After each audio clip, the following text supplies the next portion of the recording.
হরে কৃষ্ণ। সকল গৌর ভক্ত চরণে আমার কোটি কোটি প্রণাম। এই দেখো আজকে আমার লাড্ডু গোপালকে সেবা দেওয়ার ব্যবস্থা, আমার লাডলি সোনার সেবা দেওয়ার ব্যবস্থা, গোপু সোনার সেবা দেওয়ার ব্যবস্থা।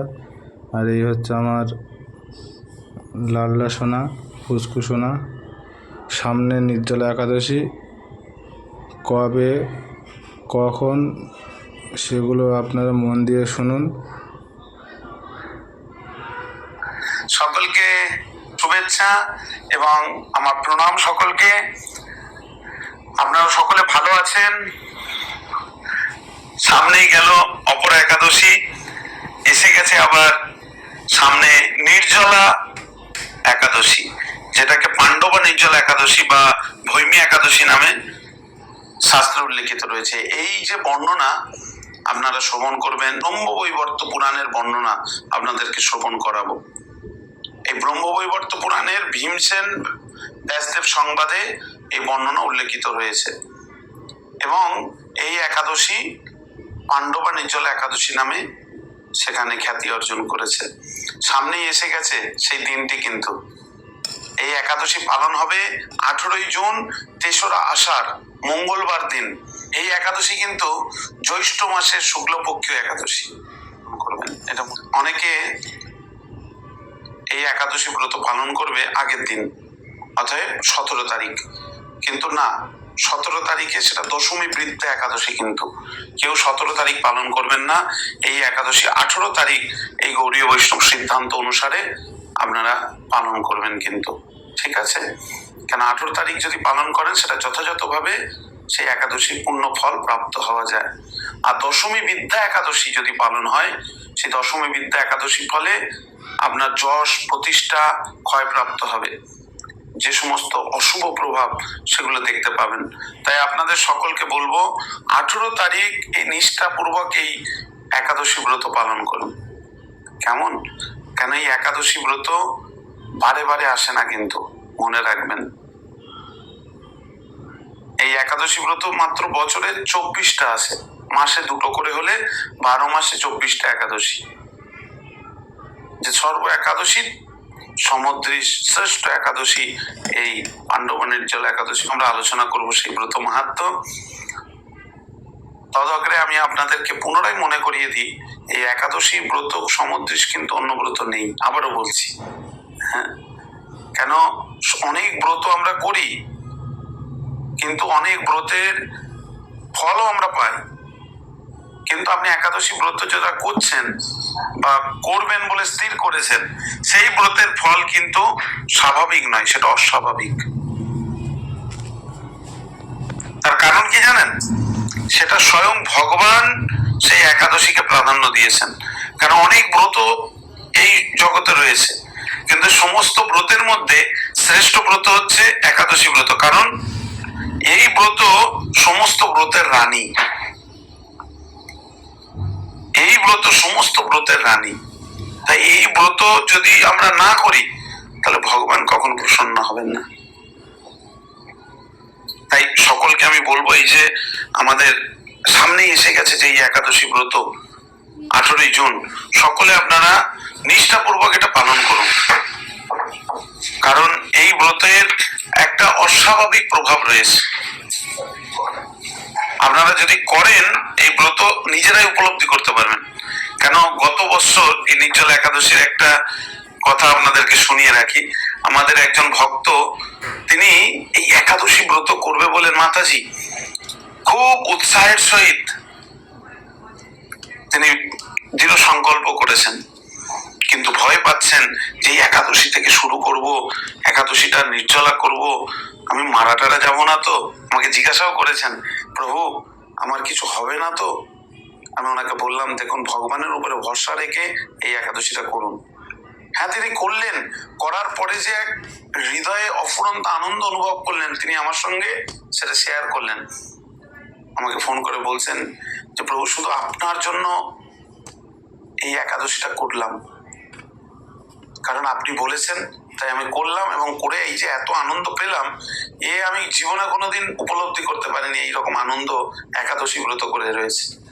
আবার জল না খেয়ে থেকে, জীবনে কোনোদিন জল না খেয়ে থাকিনি আজ পর্যন্ত, কিন্তু আজকে এই ব্রত অনায়াসে আমার সাধন হয়ে গেল।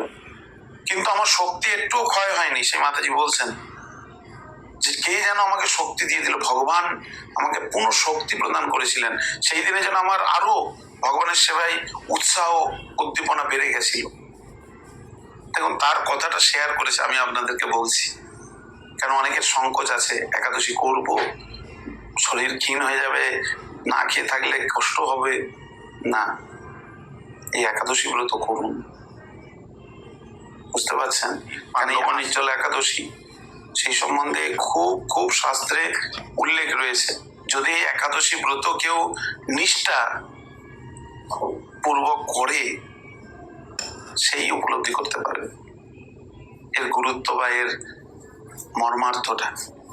এই একাদশী ব্রহ্মবৈবর্ত পুরাণে খুব সুন্দর বর্ণনা করা রয়েছে। এই একাদশী কিন্তু জ্যৈষ্ঠ মাসের শুক্লপক্ষীয় একাদশী, এটা মনে রাখবেন। জ্যৈষ্ঠ মাসের শুক্লপক্ষীয় একাদশী সামনে এসে গেছে। তাই করুন, নিষ্ঠাপূর্বক করুন এই ব্রত। একাদশী তো এমনি করি, কিন্তু এই একাদশীটা কেমন জানেন?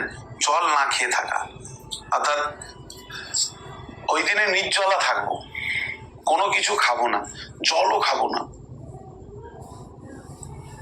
কেন? জল না খেলে শরীরে অনেক ক্ষীণ হতে পারে বা শরীর দুর্বল হয়ে যেতে পারে, রোগগ্রস্ত হতে পারেন না। যেহেতু ভগবানের জন্য করবেন, সেই নিষ্ঠা, সেই আত্মসংযম, সেই ইন্দ্রিয় কন্ট্রোল যদি কৃষ্ণের জন্য করেন, অটোমেটিক ভগবান আপনাকে দেখবেন একটা আলাদা আনন্দ দিচ্ছেন, আলাদা একটা ভগবানের কৃপা প্রাপ্ত হচ্ছেন আপনি।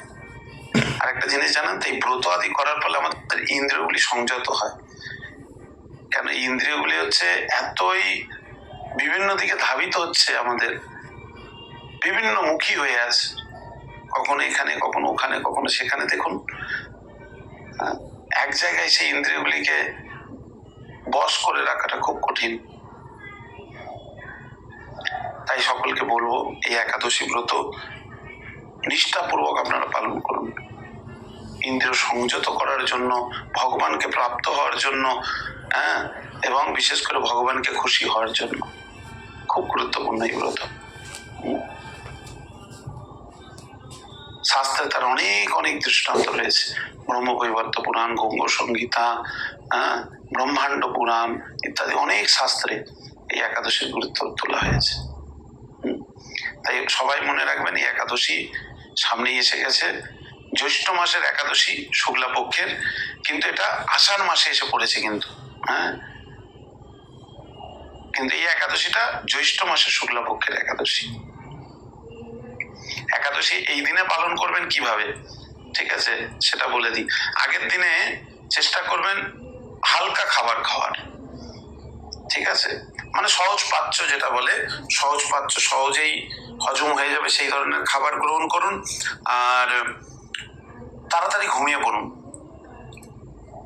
আগের দিনে পরিমাণ মতো জল আদি খেয়ে নেন, সময় মতো ঘুমিয়ে সকালবেলা উঠে সংকল্প করুন ভগবানের কাছে হাত জোড়ো করে, যে প্রভু, এই পাণ্ডবা নির্জলা একাদশী ব্রত যেন আমি করতে পারি, এই ব্রত সংকল্প আমি গ্রহণ করছি, আপনি আশীর্বাদ করুন।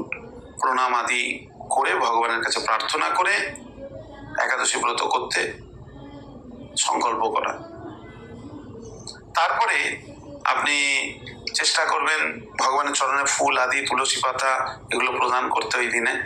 কেন? অতি মঙ্গলপ্রদ, ভগবানের কৃপা প্রাপ্ত হওয়ার এগুলো একটি মুখ্য মাধ্যম। এগুলো চেষ্টা করবেন যদি সম্ভব হয়। আর সারাদিন চেষ্টা করবেন যদি হরি কথা হয়, ভগবানের কথা উচ্চাপিত হয়, সেগুলোর মধ্যে দিন যাপন করতে। কেমন? তাহলে দিনটা আপনার অনায়াসে কেটে যাবে। ওই দিনে যদি যারা কর্মজীবনে রয়েছেন, চেষ্টা করবেন এই বছরে এই একদিন অন্তত কম করে যদি ছুটি নেওয়া যায়। কেন? যেহেতু এই দিনে নির্জলা একাদশী। আর এখন তো অনেকের গরমের ছুটি যদি থাকে, সেটা তো আনন্দের। এইভাবে এই দিনটাতে আপনারা সম্পূর্ণভাবে কৃষ্ণ ভাবনার দ্বারা ভাবিত হয়ে আপনার দিনটা অতিবাহিত করুন। এমন আর একটা জিনিস বলে রাখি, এদিনে প্রজল্প, মিথ্যা কথা বলা আদি যে সমস্ত পাপ কর্ম রয়েছে এগুলো করবেন না। আর খাওয়া দাওয়ার বিষয় এই দিনে তো নেই, নির্জলায় থাকবেন, চেষ্টা করবেন নির্জলা থাকার। নির্জলা কথার অর্থ হচ্ছে জল না খেয়ে থাকা, অর্থাৎ জল নিয়ে খেয়ে থাকা মানে ফল খাবো এটা নয়, মানে কোনো কিছুই খাওয়া যাবে না এই দিনে, ঠিক আছে? তবে বিবেচনা পূর্বক দেখে নেবেন শরীর যদি ঠিক না থাকে সেই পর্যায়ে কি করণীয়। আপনার নিকটবর্তী টেম্পল অথরিটি বা আপনি যারা আনুগত্যে রয়েছেন তাকে জিজ্ঞাসা করুন, বা আমাদের সঙ্গে যোগাযোগ করতে পারেন আমাদের নাম্বারে, আমরা আপনাদেরকে অবশ্যই জানাবো। এইভাবে একাদশী ব্রত করুন, আর তারপরের দিনে অবশ্যই নিয়মিত সময় পালন করবেন, ঠিক আছে? তা আসুন আমরা এই একাদশী গ্রহণ করি, যে মাহাত্ম্য খুব সুন্দরভাবে ব্রহ্মবৈবর্ত পুরাণে উল্লেখিত রয়েছে। মহারাজ যুধিষ্ঠির প্রশ্ন করছেন কৃষ্ণের কাছে যে কৃষ্ণ এই জ্যৈষ্ঠ মাসের শুক্লা পক্ষের একাদশীর মাহাত্ম্য কেন এত প্রভাবশালী, কৃপাপূর্বক আমাকে বলুন। কৃষ্ণ সঙ্গে সঙ্গে বলছেন এই কথা মহর্ষি ব্যাসদেব বর্ণনা করবেন, কেননা সর্বশাস্ত্রের অর্থ তত্ত্ব পূর্ণরূপে জানেন তিনি। রাজা যুধিষ্ঠির তখন ব্যাসদেবের কাছে গেলেন এবং ব্যাসদেবের কাছে গিয়ে ব্যাসদেবের কাছে প্রশ্ন করলেন, হে মহামুনিবর ব্যাসদেব, হে কৃষ্ণ দ্বৈপায়ন, আমি অনেক কিছু শ্রবণ করেছি আপনার থেকে, আপনি এই ভক্তি বিষয়ে নিয়ে কিছু ধর্মের কথা আমাকে বর্ণনা করুন। ধর্ম কথা শুনেছ, এই কলিযুগের মানুষের পক্ষে সেগুলো পালন করা খুব কঠিন বিষয়, কিন্তু স্বভাবত দেখুন এই কলিযুগে ধর্ম যা দিনকাল আসছে কিছুই বলা যাচ্ছে না, যা দিনকাল আসছে পরিস্থিতি দেখুন ধর্ম কিভাবে করব, তাই অত্যন্ত কঠিন। স্বল্প খরচে স্বল্প কষ্টে সব সম্পাদন করা যায় এরকম কোন, এবং সমস্ত সার শাস্ত্রের সার স্বরূপ যে ধর্ম কলিযুগের পক্ষে অত্যন্ত শ্রেয়স্কর হবে।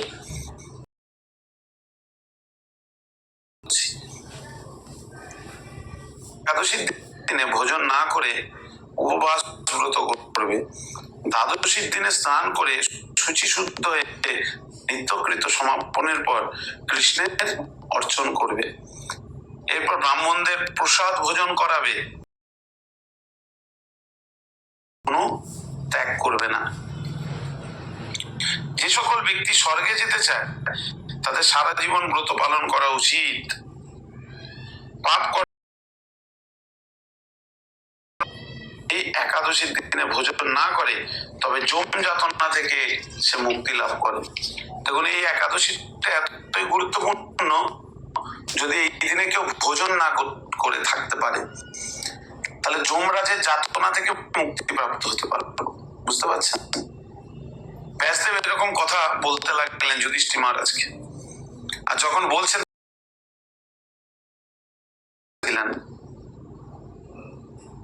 তখন ভীমসেন থরথর করে কাঁপতে লাগলেন। প্রত্যেক একাদশী মাসে দুটো করে কিভাবে সম্ভব? পাতার মতো এভাবে কম্পিত হতে লাগলেন। তখন ভীম সেই মুনিবরের কাছে প্রশ্ন করলেন ব্যাসদেবের কাছে, হে মহামুনিবর, এই একাদশীর দিনগুলি এই যুধিষ্ঠির মহারাজ, আমার মাতা কুন্তী দেবী, অর্জুন, নকুল, সহদেব প্রত্যেকে একাদশীর দিনে কিছুই ভোজন করে না,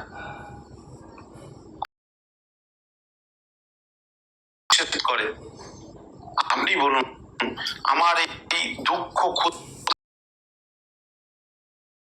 না, আমার এর জন্য কি উপায়?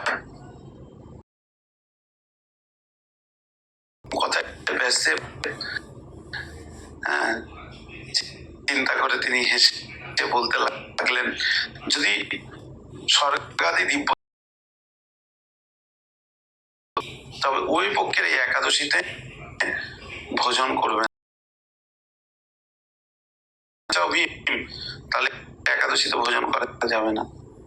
তদুত্তরে ভীম বলছেন, শুনুন, উপবাস তো দিনের কথা, আপনি বলছেন উপবাস, এক দিনে একবার ভোজন করে থাকা আমার পক্ষে সম্ভব না, সেটাও আমার পক্ষে সম্ভব না। কেন, আমার উদরে বৃক নামক অগ্নি রয়েছে, বৃক অগ্নি। ভোজন না করলে কিছুতেই সে শান্ত হয় না। তাই প্রতিটি একাদশীর পালনে আমি একেবারেই অপরাগ, আমি পারি না সেটা করতে। তাই মহর্ষি, আমি কি করবো, আপনি কৃপাপূর্বক বলুন। বুঝতে পারছেন তো, ভীম সত্যি স্বাভাবিক। হ্যাঁ, 100টা হাতির শক্তি যার গায়ে রয়েছে, চিন্তা করুন। তো সেই ভীম সত্যি কথা এখানে প্রকাশিত করতেন মহারাজ যুধিষ্ঠির থাকলেও ব্যাসদেবের সম্মুখে তিনি সেগুলি খুলে প্রশ্ন করছেন।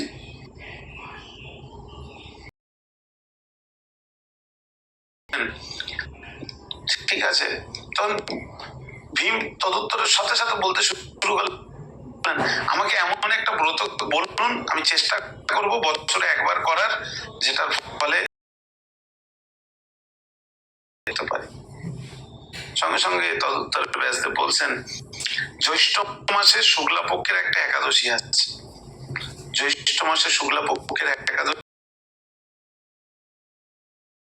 না করে যদি সম্পূর্ণ উপবাস থাকবে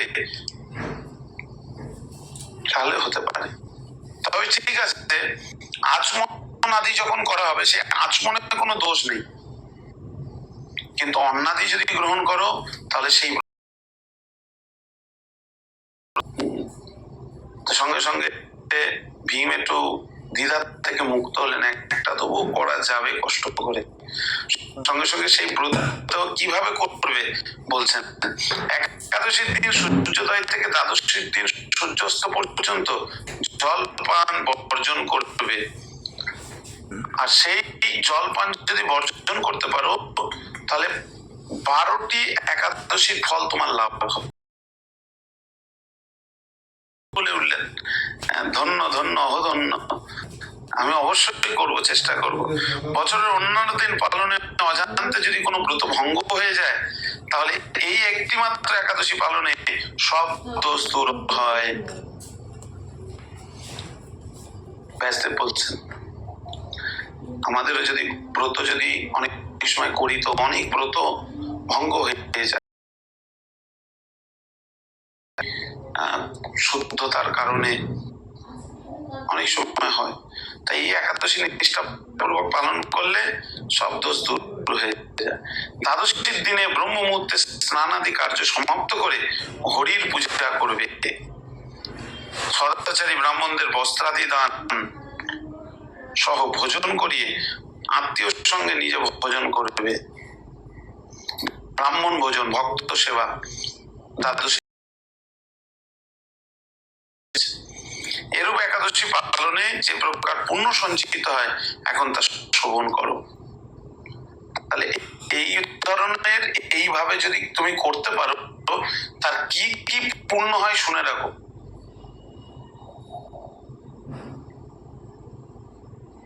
যে এই ব্রত প্রভাবে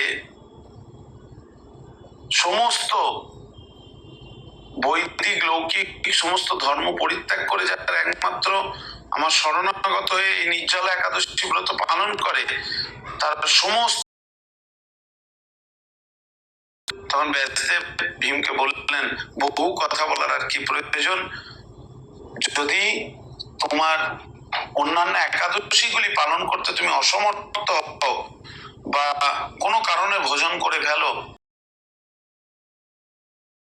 মাসের শুক্লা পক্ষের যে একাদশী, নির্জলা একাদশী ব্রত অবশ্যই পালন করবেন। জানো তো ভীম এই একাদশী ব্রত ধনধান্য পুণ্য দায়িনী।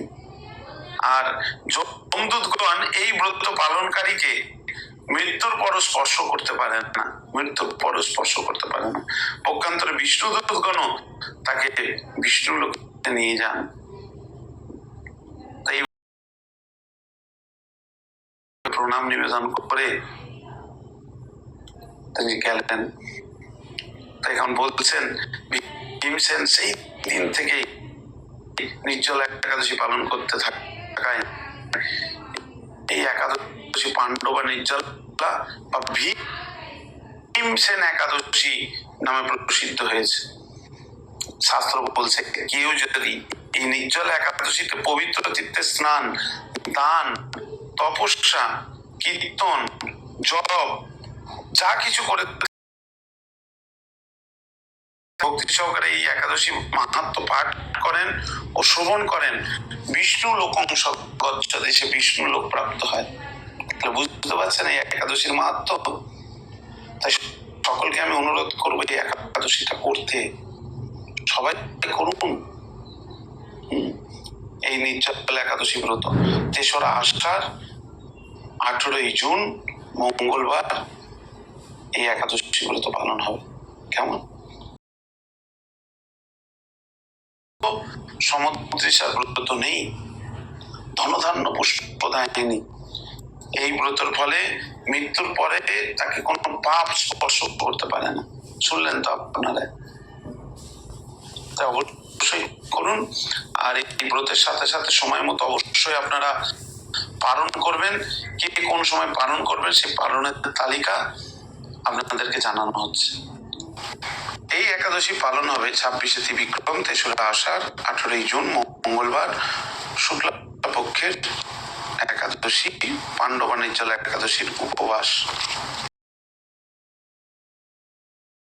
পালন হবে 19শে জুন। আপনারা যারা মায়াপুরে রয়েছেন 4:50, যারা বাংলাদেশে রয়েছেন ঢাকাতে 5:12 থেকে 7:58 মধ্যে পালন করবেন। যারা চট্টগ্রাম 5:09 থেকে 7:58 মধ্যে পালন করবেন। যারা ইম্ফল রয়েছেন 4:25 থেকে 7:30 মধ্যে পালন করবেন। যারা গুয়াহাটি আসামে রয়েছেন করবেন। যারা কলকাতা আদি স্থানে রয়েছেন 4:52 থেকে 7:30 মধ্যে পালন করবেন। উড়িষ্যা ভুবনেশ্বর 5:07 থেকে 7:58 থেকে 7:30। কাঠমান্ডু যারা রয়েছেন 5:08 থেকে 7:45। যারা চেন্নাই রয়েছেন 5:43 থেকে 7:30। যারা নাগপুর 5:32 থেকে 7:30। উত্তরপ্রদেশে রয়েছেন 5:24 থেকে 7:30। যারা দিল্লিতে রয়েছেন 5:23 থেকে 7:30। যারা হায়দ্রাবাদে রয়েছেন 5:42। যারা ত্রিবান্দাম রয়েছেন দক্ষিণ ভারত 6:05 থেকে 7:30। যারা কলম্বোতে রয়েছেন 5:56 থেকে 7:30।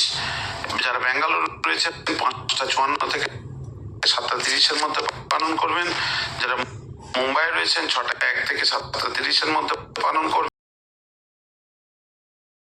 5:54 থেকে 7:30 মধ্যে। যারা উধমপুর কাশ্মীর রয়েছেন 5:21 থেকে 7:30 মধ্যে পালন করবেন। আরো একাদশী পালনের তালিকাটা এখানে দেওয়া হলো। হরে কৃষ্ণ।